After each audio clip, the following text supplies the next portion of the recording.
agenda on the order of paper. At this moment, we take in the statement of the YIP by Deputy Executive Director, my own Honorable Amanor, to take the podium to us. Thank you.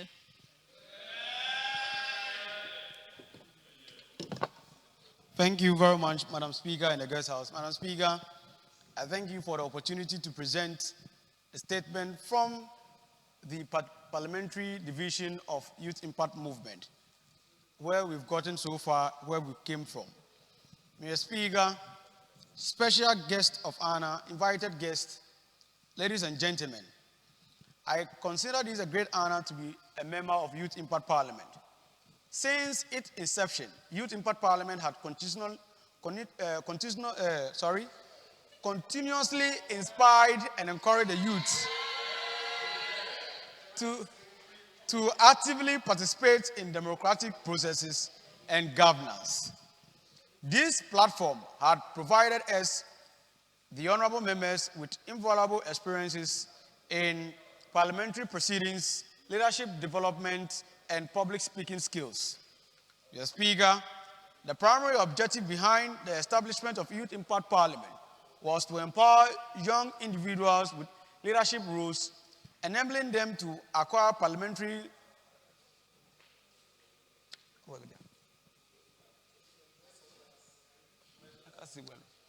What was that?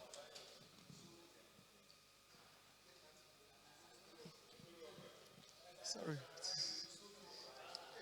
And please, somebody should help me here. I don't know where I've got it. Charlie. I can't.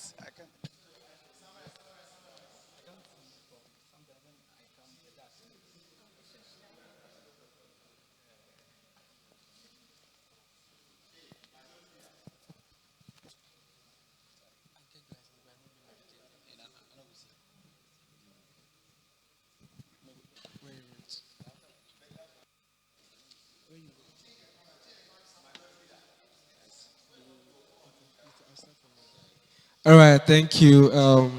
Unfortunately, our able outgone majority leader is having problems with his side, so I'll take it from here.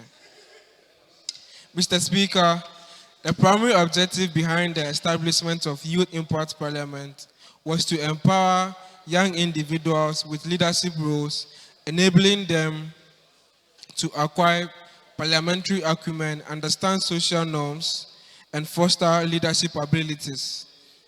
Distinguished ladies and gentlemen, while there are many more names, such as the SRC presidents, executives, speakers and chief justices, nonetheless, it is evident that the Youth Impact Parliament is taking commendable strides towards producing future leaders who will steer our nation towards progress and prosperity. Mr. Speaker, reflecting on the remarkable journey of YIP, from its modest beginnings to its current state, it becomes apparent that the potential for growth and impact is than 10 sittings, while the second parliament witnessed 13 sittings.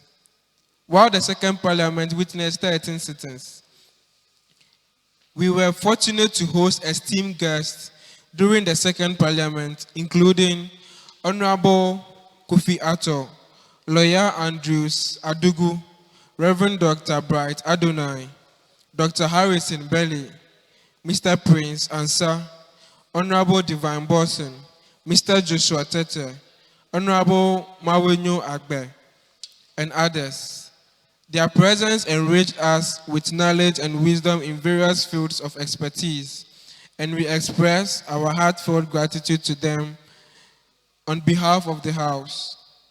Mr. Speaker, I firmly believe that Youth Impact Parliament is destined to become prominent and influential youth parliament, capturing the attention of key stakeholders.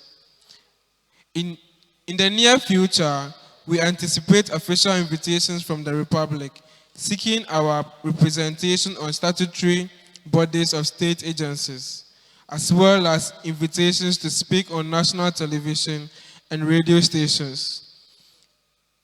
Every substantial institution starts from humble beginnings, and our ambitions will not fade away, but will undoubtedly materialize. With the current momentum and enthusiasm with YIP, the future appears promising and bright. Can I hear yeah to that?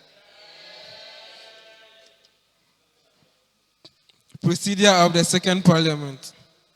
Precedence of the Second Parliament. Mr. Speaker, the Second Parliament had been a successful one regardless of its flaws.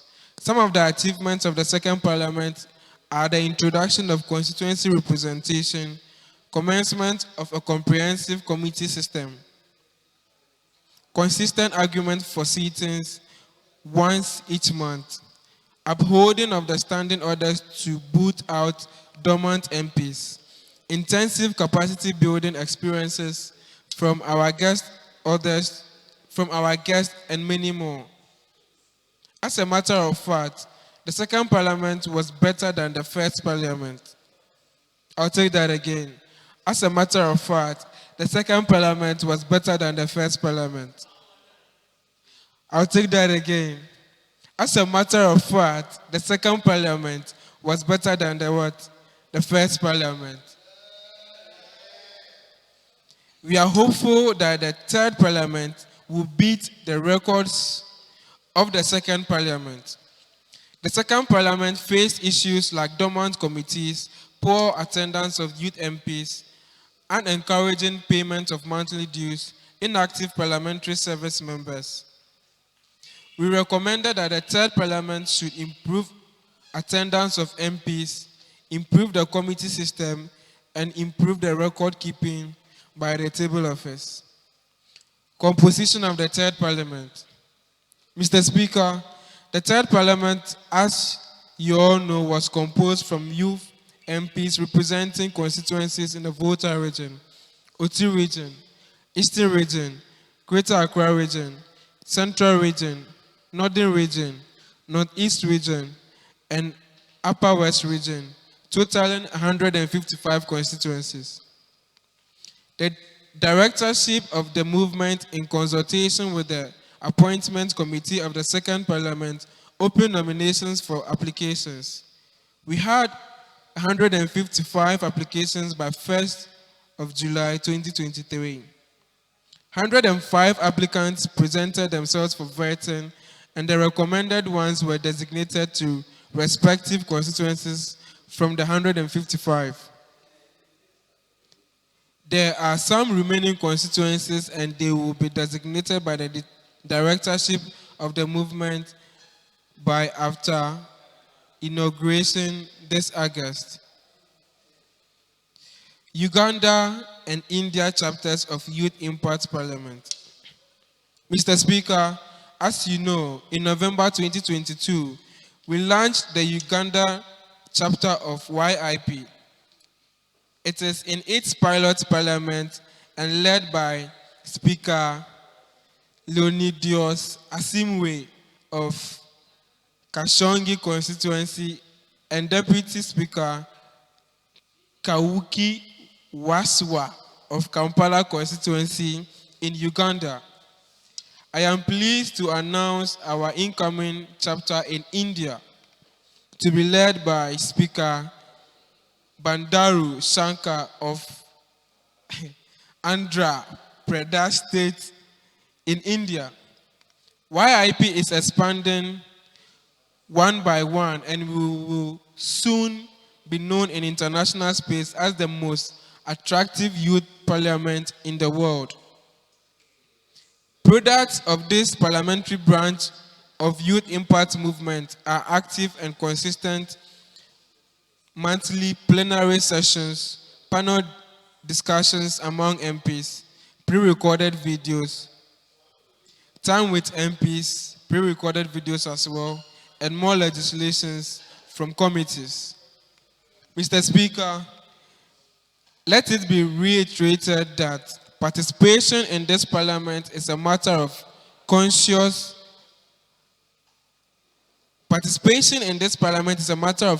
choice, not compulsion. Each youth MP who completes the nomination process must willingly embrace the responsibility of consistent attendance, dutiful performance as a youth MP, fulfilling financial obligations, and wholeheartedly absorbing the transformative experiences we provide.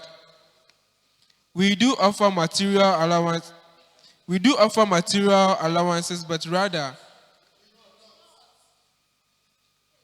please pardon me, we do not offer material allowances, but rather a wealth of knowledge and insight that transcends monetary value. I challenge every youth MP to fully engage. For those who do shall undoubtedly emerge profoundly impacted, contributing not only to the personal growth, but also to the collective enrichment of our community. Mr. Speaker, in conclusion, special guest of honor, invited guests, honorable members, ladies and gentlemen, this parliament has a lot in stock for members. They just need to present themselves in order to fully harness the bountiful opportunities in this house. I thank you all. Thank you so much, Honorable. That was a very deep one for that matter. I would want to touch on one of the things you made mention, receiving public attention. Yeah, I'm so fortunate and excited to hear Honorable say that if we, do what we are doing properly, we'll be able to receive the public attention. But receiving public attention don't just come easily. Before it will come, we, the honorable members in this house, also have to do our part. We cannot just sit idle with our hands full and expecting public attention.